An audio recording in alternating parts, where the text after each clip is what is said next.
It's claimed that women need feminism because there are women that suffer injustice. But this ignores that nearly all human beings suffer injustice at some point in their lives at the hands of either men or women. And justice for only one group of society to the exclusion of another is like a bird without one wing. It just doesn't fly. Men have a fundamental need for justice just the same as women do. And whilst the very word feminism discriminates, the word justice doesn't. Justice means giving people what they deserve or merit. But as we'll see, feminism and justice are not synonymous. Feminism is a highly ambiguous term, straitjacketing instead of liberating. It is the call for gender privilege, masquerading as equality. In essence, feminism denies a human reality, it is unclear, and not the cause for justice. To begin, feminists advocate that women have traditionally been dehumanized in a male-dominated society, which they call the patriarchy, and that it has always been better to be a man. But this one-sided claim snubs the privileges that women have often enjoyed simply for being women. The dynamics of society at the most basic level show that it has actually always been better to be a woman. Biologically, every woman counts in reproduction and perpetuating life itself, giving each woman an intrinsic worth regardless of what she does. It only takes one man, however, for many women to have children. So historically, this gave rise to the idea amongst human societies that men are largely disposable, whilst every woman is indispensable. This is why instinctively we prioritise safety and comfort for women rather than men, why women are rescued first in any emergency or disaster and get the first seat in lifeboats, why men tend to work longer hours, risking life and limb in the more dirty and dangerous jobs like being coal miners, oil drillers, foot soldiers, construction workers, rubbish collectors, and the male relative acting as the unpaid bodyguard in the home. To quote one activist, women are human beings whilst men are human doings. This privilege is not appreciated by feminists because, as pro-feminist Michael Kimmel once said, privilege is invisible to those who have it. When it comes to violent crime, the reality is that the more violent the crime, the more likely the victim is to be a man. Men are more than twice as likely to be murdered than women in the UK. When it comes to domestic violence, The Guardian reported that men are the victims more than 40% of the time, excluding unreported cases. And men are half as likely to tell anyone about it in the first place. When it comes to the provision of refuges, there are 7,500 for females in England and Wales, but only 60 for men. As for male rape victims within UK prisons, there's a collective state of denial. It's just not taken seriously. Men are held to a higher standard of self-defence, and so they often suffer in silence, reluctant to be re-victimised by an unsympathetic legal system or disbelieving treatment from professionals. Yet feminists generally remain egregiously quiet about male suffering as a result of social roles. Whilst feminists seek liberation from the shackles of the traditional female role, the man is still expected to continue his traditional disposable role. This one-sided narrative of feminism is not the way forward. For feminists, equality is merely a facade to favour women, often at the expense of others. Like when former Equality Minister Harriet Harman, a feminist, publicly requested employers to discriminate against white men and hire women instead if both candidates were equally qualified. Or when former Equality Minister Patricia Hewitt, also a feminist, was found guilty of breaching the Sex Discrimination Act by overlooking a strong male applicant for a job in favour of a weaker female applicant. So feminists claim to seek equality and call for a 40% minimum female quota on management boards, but conspicuously do not call for a 40% minimum quota for soldiers, prison guards, lumberjacks, miners, bodyguards or construction workers. Why is that? Why not campaign for an end to the women and children first policy on lifeboats and have it first come, first serve? Why not have women and men compete side by side in the Olympics as equals? Of course, the reason feminists won't advocate this is because it's not really about equality, but the means to achieve gender privilege. Another shocking example is the feminist campaign for closing women's prisons. The Fawcett Society, the UK's leading feminist campaign for closing the inequality gap between women and men, campaigned that female prisons did not suit women's needs. So, as recommended in a report by Baroness Corsten, they should be closed and replaced with what is in effect women's social clubs, where female offenders get to spend time with each other, organising their own shopping, budgets and cooking, and then go home to their children at the end of each day. The Corsten report also stated that women and men are different. Equal treatment of women and men does not result in equal outcomes, going on to claim that women are governed by hormones in a monthly cycle which affects their moods and emotions. These biological factors have a direct bearing on the way in which women experience stressful events during their lives. If a man were to say that about treating women differently in the workplace, he'd be called a misogynist. Strangely though, feminists are completely happy for women to say that women are governed by hormones and cite biological factors when it comes to obtaining privileges. So for feminists, male criminals are to be punished to the full extent of the law, whilst female criminals should get comfort and help. Why is male suffering an injustice less important than female suffering an injustice? Surely justice doesn't discriminate, but as we can see, feminism does. Feminists are not asking for equal treatment, but special treatment, gender privilege. Women do not need gender privilege, and therefore they do not need feminism. In reality, they, along with men, need justice, a comprehensive justice for all. Secondly, women need clear solutions, but feminism is unclear and evasive. Feminism comes in many different factions: conservative, liberal, socialist, postmodern, ecofeminism, and so on. With no shared value system or moral guidance, feminists don't agree on anything but the name and will happily contradict themselves if need be.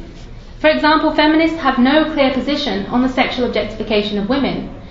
Some feminists advocate androgenizing the female appearance, and others campaign for safer cosmetic surgery without challenging why women actually feel the need to have it in the first place.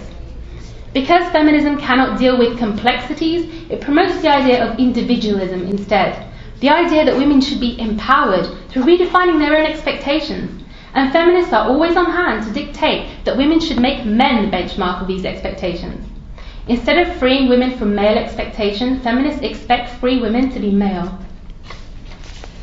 Finally, I argue that feminism denies human reality. It straitjackets women and doesn't understand or accommodate the natural proclivities of the genders.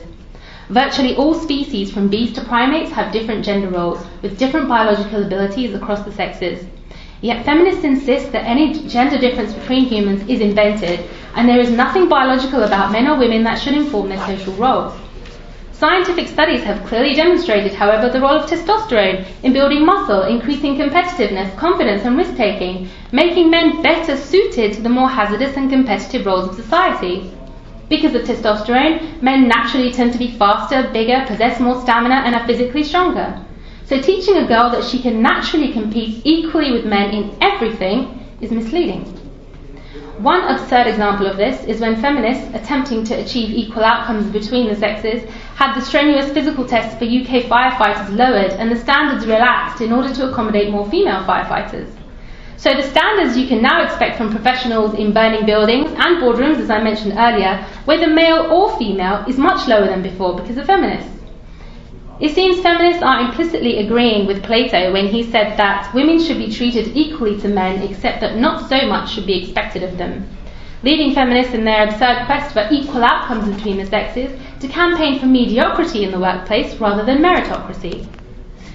Feminists argue that the division of labour in traditional families constrains women's opportunities, that women are discriminated against in getting jobs and wages, that there exists a wage gap between the genders. However, these arguments collapse upon further scrutiny because if employers could get away with paying a woman less for the exact same task that they could pay a man, why wouldn't they just hire women?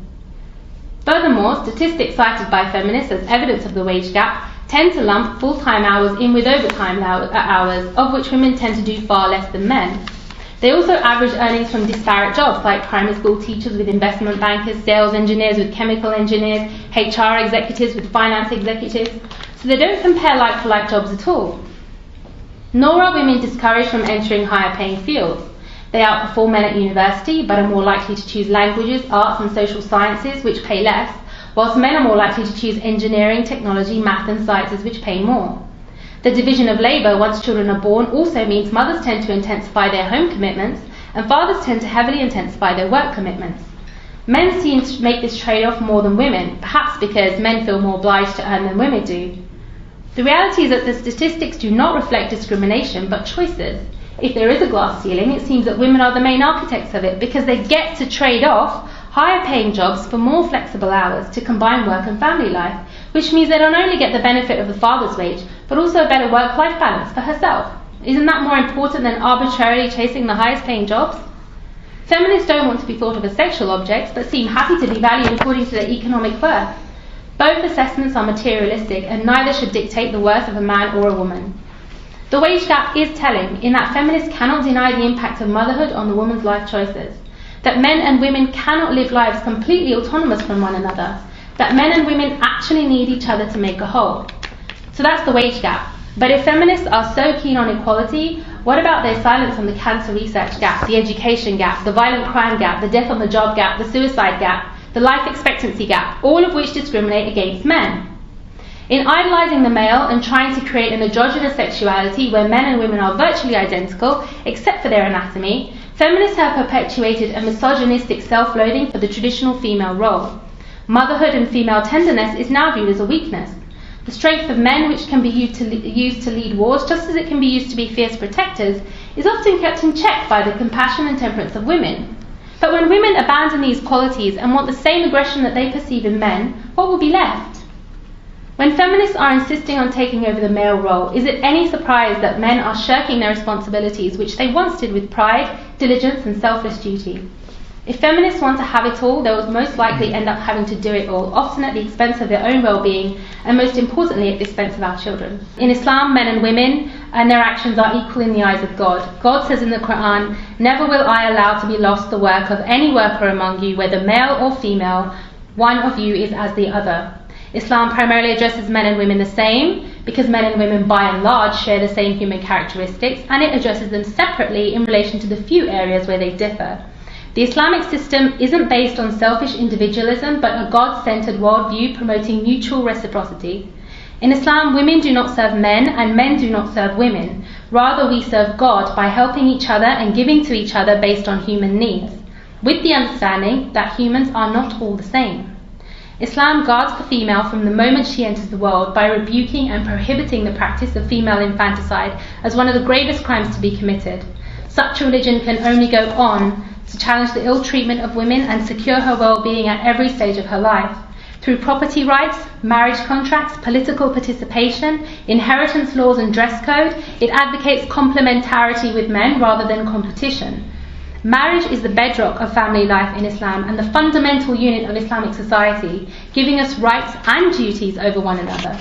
As a wife, she has the right to be provided for, including her own living space, and is guaranteed financial safeguards should her marriage not work out. Yet Islam does not straitjacket women. It allows women to enter the workplace, but not out of the necessity of the struggle to support herself, but out of choice, to be pursued at her leisure.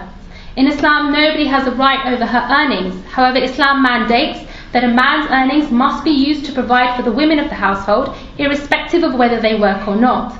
Furthermore, as a mother, the woman is given preference for respect over the children, from the children over the father.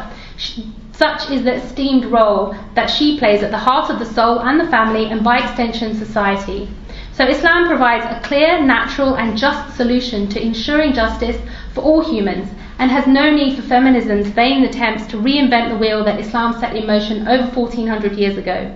In Islam, power is not a virtue, it is a burden and a responsibility. Instead of seeking to empower ourselves, we should seek to empower justice. In Islam, women are liberated from the servitude of men and liberated from the expectations of other women. It is virtue which all human beings, regardless of gender, career or social role, can equally strive for. In the end, true self-worth and contentment doesn't come through submission to any aspect of creation, material, men, women, none of it. It only comes from submission to the Creator himself and all that he commands. Thank you.